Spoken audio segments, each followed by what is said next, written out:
안녕하세요. 백세인생 김인우입니다. 만나면 유독 더 반가운 사람, 그리고 함께 있을 때 유쾌한 사람들이 있죠. 그런 사람들의 특징은 긍정적인 에너지가 가득하다는 겁니다. 매사에 긍정적인 태도 덕분에 주변 사람들을 행복하게 만드는 거겠죠.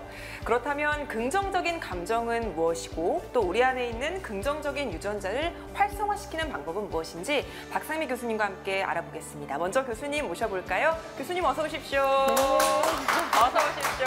안녕하세요. 안녕하세요. 교수님, 오늘은 긍정적인 유전자를 활성화시키는 방법에 대한 강연을 준비하셨다고 했는데 긍정적인 유전자가 있는 건가요? 그럼요. 우리는 모든 유전자가 부모님으로부터 유전되었다 이렇게 생각하는데요. 긍정적인 유전자는 우리가 살면서 나 스스로 내 몸에 활성화시키면서 살 수 있습니다. 알겠습니다. 네. 오늘은 긍정적인 유전자에 대한 강연 바로 청해 듣겠습니다.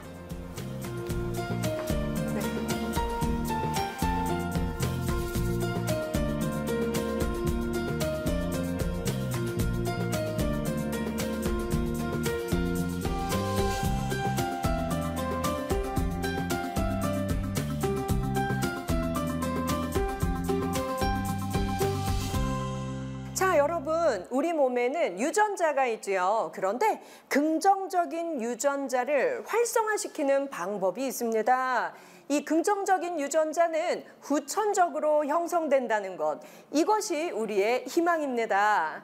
나이 들수록 더 긍정적으로 행복하게 살고 싶으신가요? 그럼 오늘 잘 오셨습니다. 지금부터 시작합니다. 자, 여러분, 공감과 소통을 잘하는 사람이 있지요. 나이 들수록 혼자 외로운 사람이 있고 나이 들어도 인기 많은 사람이 있습니다. 비밀은 공감 잘하고 소통 잘하는 사람들이 나이 들어도 행복한 인간관계를 맺고 살고 있더라는 것이죠. 몸과 마음이 건강해야 살리는 말, 긍정의 말, 행복을 창조하는 말을 잘하고 그것을 행동하더라는 것을 여러분들은 느껴오셨을 겁니다. 자, 여러분, 내 마음이 지옥이면 살리는 말, 칭찬하는 말이 나오던가요? 나오지 않아요. 그래서 우리는 육체적으로도 건강해야 되고 마음도 행복해야 칭찬이 자꾸 나옵니다. 우리 칭찬 들으면 기분이 어때요? 좋아요. 우리가 나이 들어서 하루에 한 번도 칭찬을 못 받는 날이 허다합니다. 심리학이 연구해 보니까 비난 32번을 받을 때 칭찬 1번을 받더래요. 그래서 우리 어른들이 힘든 겁니다. 그래서요, 주변에도 몸과 마음이 함께 건강한 사람들과 있어야 내가 칭찬도 많이 받고 슬플 때 공감과 위로도 많이 받을 수 있습니다. 자, 여러분, 정말 힘들 때 사람들이 꼴 보기 싫어집니다. 그런데 이 사람만 생각하면 행복해지고 나 그 사람 만나고 싶어, 이런 사람이 있지요. 바로 공감과 소통을 잘하는 사람입니다. 그분들은 긍정적 유전자가 많은 분들인데요. 자, 오늘 하나하나 긍정적 유전자 활성화시키는 방법을 배워보도록 할게요. 자, 퀴즈 냅니다. 뇌의 비밀이에요. 우리 뇌는 어떤 기억을 더 오래 할까요? 긍정적인 경험이다. 부정적인 경험이다. 어떤 기억이 더 오래 남을까요? 긍정적. 여기 긍정적인 분들만 모이셨어요. 자, 우리 뇌의 비밀은요, 아픈 기억, 상처받은 기억, 슬펐던 기억을 훨씬 우리 뇌는 오래 기억합니다. 무려 3배예요. 네, 그래서 여러분, 행복하고 기뻤던 일은 우리가 빨리 까먹어요. 그런데 어릴 때 부모에게 상처받았던 그날, 그리고 학교에서 선생님한테 너무나 차별당해서 울었던 그날, 그리고 결혼해서 배우자에게 너무나 상처받았던 그 기억이 더 오래 간다는 거예요. 그래서 보통 우리 뇌는 아픈 기억, 부정적인 기억을 3배 더 오래 하더라. 긍정적인 경험은요, 우리 뇌가 3분의 1밖에 기억을 못하는 거예요. 그럼 여러분, 행복한 기억을 오래 더 강렬하게 유지할 수 있다면 더 행복하게 살 수 있겠죠. 방법이 있어요. 뭘까요? 행복한 경험, 긍정적인 경험을 3배 이상 많이 해야 돼요. 그래서 우리는요, 웃을 일이 없어서 웃지 않는다가 아니라 웃을 일을 매일매일 열심히 만들어야 돼요. 내 주변에 우울하고 힘들고 아픈 사람만 있다면 나는 3배, 4배 힘들 수밖에 없어요. 우리 뇌는요, 행동하지 않은 건 기억하지 못합니다. 그래서 먼저 행동해야 뇌가 따라간다.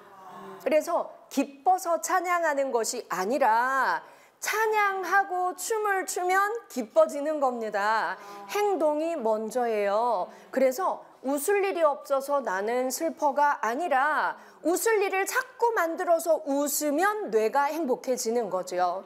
그래서 여러분, 우리가 나이 들수록 자존감도 낮아지고 자기 효능감도 낮아진다고 했지요. 그래서 나이 들수록 자아 존중감 높이고 자기 효능감도 높여줘야 뇌가 건강해진다는 말입니다. 뇌가 건강하지 않으면 우리는 치매에도 더 취약한 뇌가 되고요. 얼굴에도 세로주름이 많아집니다. 팔자주름도 깊어지고요. 이마에도 내천자가 깊숙이 패이게 되는 거예요. 그래서 우리는 주문을 함께 외울 겁니다. 4문장이에요. 우리 뇌는 누구의 목소리 가장 좋아해요? 나의 목소리. 네, 이건 행동입니다. 좋은 문장을 만나면, 좋은 성경 구절을 만나면 소리 내어서 읽어주세요. 행동입니다. 자, 저를 따라하세요. 나는 걱정을 하기보다 긍정적인 생각을 해. 나는 항상 좋은 감정을 선택해. 나는 나의 선택과 판단을 믿어. 괜찮아, 고생했어. 최선을 다했어. 이 말을 타인에게 먼저 하기 전에 나에게 먼저 하세요. 네. 자, 여러분, 손을 나비 모양으로 내 마음을 감싸 보세요. 네. 지금부터 한 번 더 할게요. 시작. 나는 걱정을 하기보단 긍정적인 생각을 해. 나는 항상 좋은 감정을 선택해. 나는 나의 선택과 판단을 믿어. 괜찮아, 고생했어. 최선을 다했어. 잘하셨어요. 기특해. 그리고 한 번 더 따라할게요. 나는 내가 참 좋다. 한 번 더. 나는 내가 참 좋다. 너무 잘했어요. 나를 미워하는 사람은 가까운 사람도 미워합니다. 내가 나를 너무 야단치고 아유 네가 할 줄 아는 게 뭐 있어. 아유 또 실수했어. 내가 나를 매일 야단치는 사람은 가족도 매일 야단치고 있었어요. 그래서 남한테 좋은 사람이 되려면 첫 번째, 내가 나에게 좋은 사람이 되어야 합니다. 자녀에게 칭찬을 못하는 분들이 계세요. 그분들의 특징은 매일 내가 나를 야단치고 있었어요. 어휴 바보, 난 이것도 못해. 내가 하는 일이 다 이렇지 뭐. 그럼 자녀에게도 똑같이 네가 하는 일은 왜 맨날 그러니? 너는 왜 이것밖에 안 되니? 라는 말이 나온다는 거죠. 그래서 여러분 매일 내가 나를 응원하고 칭찬하고 긍정적인 말을 내가 나에게 선물하는 연습을 해야 긍정적인 유전자가 생긴다는 것 기억해 주십시오. 자, 여러분, 폭력과 고통, 모든 것을 이기는 것은 바로 웃음이었습니다. 폭력보다 힘이 센 건 더 큰 폭력이 아니라 웃음이었다는 겁니다. 자, 여러분, 나에게 막 화를 내고 폭력적으로 행동하는 사람에게 내가 힘으로 이기기는 쉽지 않습니다. 그런데 그런 사람 앞에서 가만히 있다가 한 번씩 웃어보세요. 오늘 화나는 일이 있으신가 봐요. 속상한 일이 있으셨죠? 앉으세요. 물 한 잔 드시고 제가 들어드릴게요. 한번 말해보세요. 이건요, 폭력보다 힘이 셉니다. 저는요, 교도소에서 정말 폭력적인 사람들 만나서 상담을 합니다. 그러면 제가 기에 눌릴 것 같죠? 제가 기에서 이깁니다. 어떤 힘으로 이기냐면 온화한 웃음으로 이깁니다. 예, 상담에서 무슨 소용이 있어요? 에이씨, 나 상담 안 해. 이런 아저씨들을 제가 만납니다. 그런데요, 맞아요. 상담하면 별로 효과 없을 것 같죠? 그런데 저랑 한번 얘기해 보시면 마음이 아마 풀릴걸요? 한번 경험해 보시겠어요?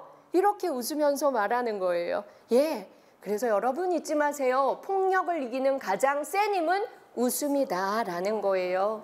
우리는 고통 속에 있을수록 감사와 웃음을 찾을 수 있어야 합니다. 이것이야말로 고통을 이겨내는 힘이라는 거죠. 이 힘은 긍정적 유전자에서 나오는 겁니다. 평소에 연습이 되어 있어야 합니다. 그래서 여러분, 자, 우리 쉬운 것부터 같이 할게요. 요즘 손가락 하나 까딱할 힘이 없어서 늘어져 있고 누워 있었던 경험 해보신 분 손 들어 보실까요? 예, 대부분이 그래요. 저도 그런 날이 있습니다. 자, 우리 몸이 경고하는 거예요. 아, 내가 왜 이럴까? 왜 이렇게 무기력하고 진짜 손가락 하나 움직일 힘이 없어? 내가 왜 이럴까? 아니에요. 아주 긍정적 신호예요. 너 지금 배터리 0%야. 쉬어야 돼. 행복을 충전해야 돼. 라고 알려주는 거예요. 예, 배터리 0%는 바로 번아웃 상태에 빠진 건데요. 이 번아웃 상태로 나를 그대로 방치하게 되면 우울증, 무기력, 공황장애, 불안, 공포가 엄습해 옵니다. 그러면 이 배터리 0%에서 벗어나려면 어떤 노력을 해야 할까요? 바로 긍정적인 유전자를 활성화해야 합니다. 자, 심리학에서 실험을 했어요. 한 달 동안 거울 앞에 서서 웃자. 네, 웃을 일이 없어도 웃자.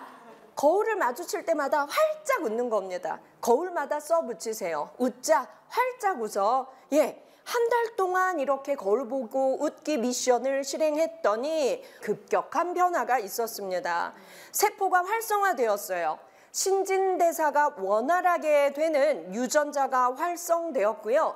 스트레스를 유발하는 유전자는 아주 적어졌다는 겁니다. 그래서 작년보다 올해 더 동안되고 젊어진 사람들 본 적 있으시죠? 이게 가능해지는 겁니다. 네, 자꾸 웃으면 신진대사가 원활해져서 컨디션도 업되고 긍정적인 생각도 업된다는 거예요. 그리고 얼굴이 밝아지기 때문에 주름살도 펴질 수 있는 겁니다. 네, 그래서요, 여러분 또 한 번 우리는 강조할게요. 우리 뇌는 충분히 반복해서 행동을 입력해 놓아야 기억세포가 만들어집니다. 이것이 바로 평생 습관이라는 거죠. 부정적인 사고방식도 무엇이다? 습관이다. 기억해야 합니다.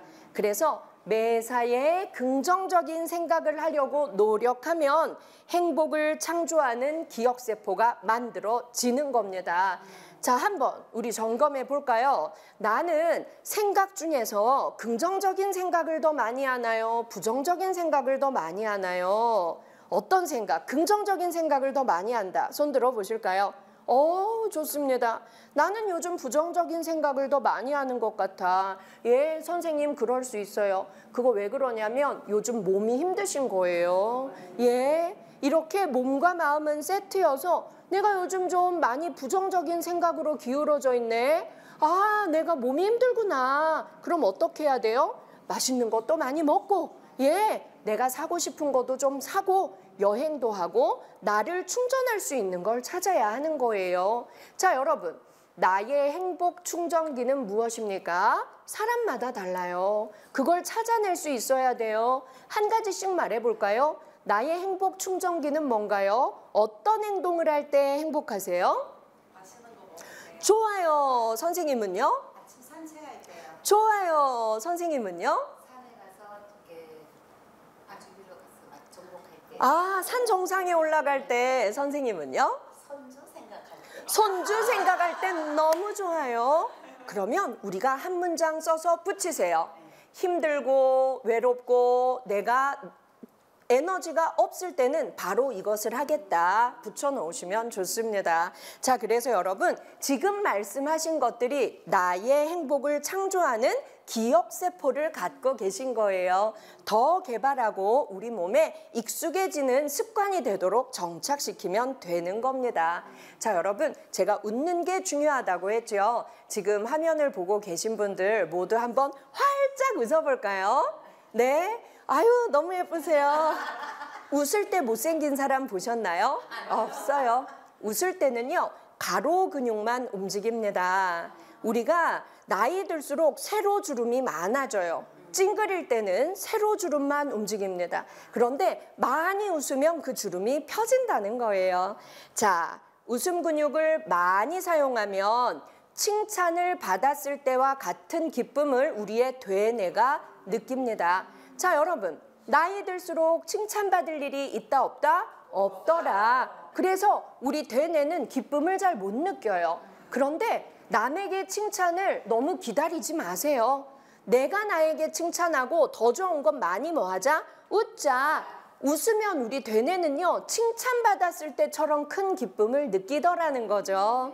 저는 거울 보고 혼자 잘 웃습니다. 예, 하하하 소리내서도 웃습니다. 왜냐하면 못생김은 극복할 수 없지만 좋은 인상은 얼마든지 만들 수 있기 때문입니다. 네, 활짝 웃는 표정 근육을 사용하는 것만으로 무엇이 높아지는지 알려드릴게요. 집중력이 높아집니다.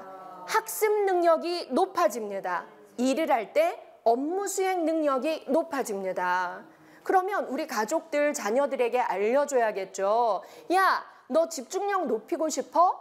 학습 능력 높이고 싶어? 일할 때 일 잘하고 싶어? 그럼 어떻게 해? 많이 웃어. 네, 근데요, 부모의 얼굴과 자녀의 얼굴은 거울이에요. 아이를 많이 웃게 하려면 어떻게 하면 돼요? 그렇죠. 부모가 많이 웃으면 된다는 거 기억해 주십시오.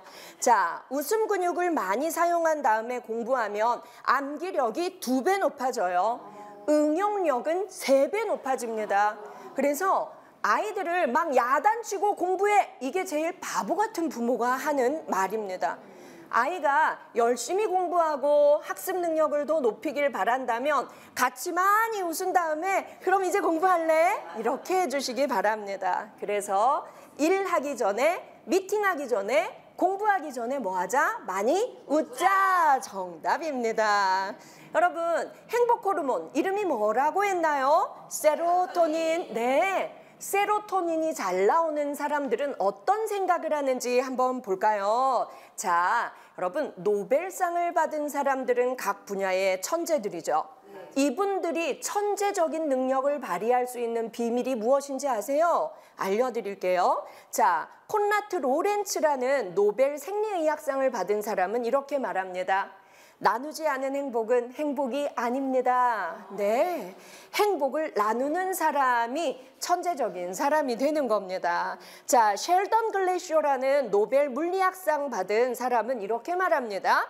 남과 함께 기뻐해 주는 것만큼 자신의 슬픔을 잘 어루만지는 법은 없다. 여러분, 슬픈가요? 외로운가요? 그러면 이 마음 어루만지고 싶죠? 그러면 남과 함께 기뻐하십시오. 그러면 내 슬픔이 사라집니다. 네, 자, 그 다음 다그 함마르셀드라는 노벨 평화상 받은 사람은 이렇게 말합니다. 내 삶에 예스라고 말하는 것은 나 자신에 대해 예스라고 말하는 것과 같다라고 말이죠. 내가 고통 속에 있나요? 슬픔 속에 있나요? 하지만 분명히 의미가 있을 거야. 예스라고 말하는 사람은 나를 믿고 나에 대해서도 예스라고 할 수 있습니다. 엘리 위젤이라는 노벨 평화상 받은 사람은 이렇게 말해요.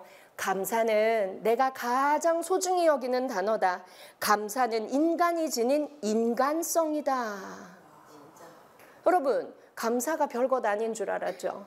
우리가 매 순간 작은 것에 감사할 때 내 인생에 긍정적인 유전자가 생기고 나의 인간성이 좋아진다는 것 잊지 마십시오. 오늘 제 강의는 여기까지입니다. 들어주셔서 감사합니다.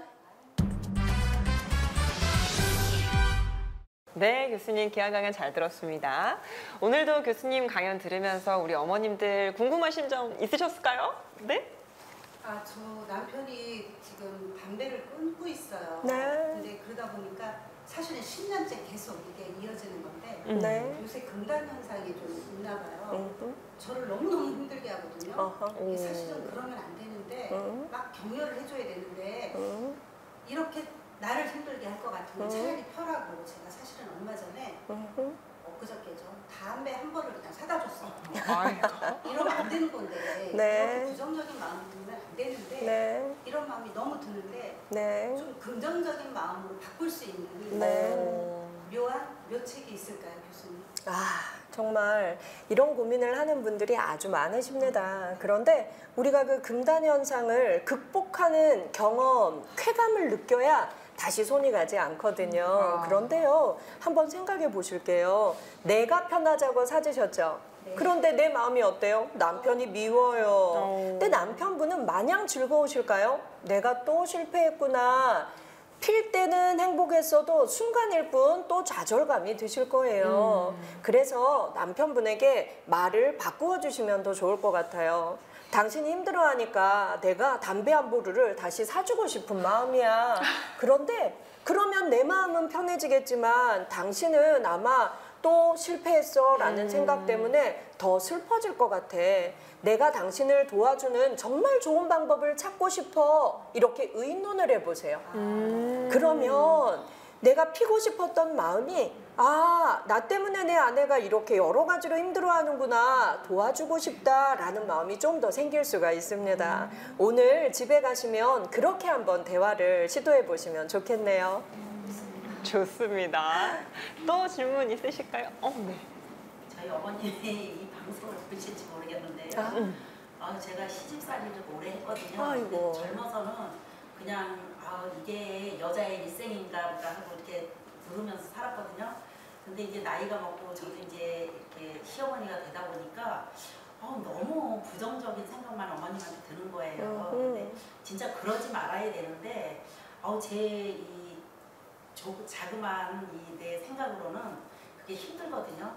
근데 어떻게 그걸 헤쳐나가야 될지 교수님 말씀 좀 해주세요. 정말 대단하십니다. 네, 그렇게 고령의 시어머니와 아직도 함께 살고 계신다는 건 정말 남들이 할 수 없는 사랑과 헌신을 이미 다 하신 거예요. 네, 자, 시어머니가 나를 힘들게 하는 것들을 한번 가만히 생각해 보면 그분의 장점인 경우도 많습니다. 만약에 그 시어머니가 병들어서 누워 계시고 계속 소변, 대변 처리하고 24시간 그분 옆에 내가 붙어 있어야 된다 생각하시면 마음이 어떠세요? 우울하죠. 더 우울하죠. 그런데 지금도 건강하시죠? 네. 건강하시니까 나한테 잔소리도 하고 나를 힘들게 하는 행동들도 다니면서 하실 수 있는 거지요. 그래서 우리가 한번 잠깐 바꾸어 생각해 보면 그분이 나를 힘들게 하는 게 그분의 장점일 수도 있어요. 자, 그렇게 장수하는 분들의 특징은요, 나의 행복을 아주 잘 추구하면서 사십니다. 우리가 볼 때는 되게 이기적으로 보여요. 네. 자식 걱정보다 자기 몸을 더 챙겨요. 그리고 자식 걱정하는 것보다 내 행복을 훨씬 더 우선으로 생각합니다. 맞아요. 우리 어머니는 너무 자기만 잘 챙겨 이기적이야. 불만일 수 있지만 생각해보면 그런 성향 때문에 아직 건강하신 거예요. 그래서 내가 24시간 수발 안 들고 방송국 와서 좋은 강의 듣고 지금 내 여유를 즐길 수 있는 거예요. 그럼 이거 감사한 일이지요. 그 어른의 성향은 안 바뀝니다. 그런데 우리는 내 마음은 쉽게 바꿀 수 있어요. 그래서 시어머니의 장점을 발견하는 연습을 오늘부터 하시면 내 마음이 행복해질 겁니다. 네.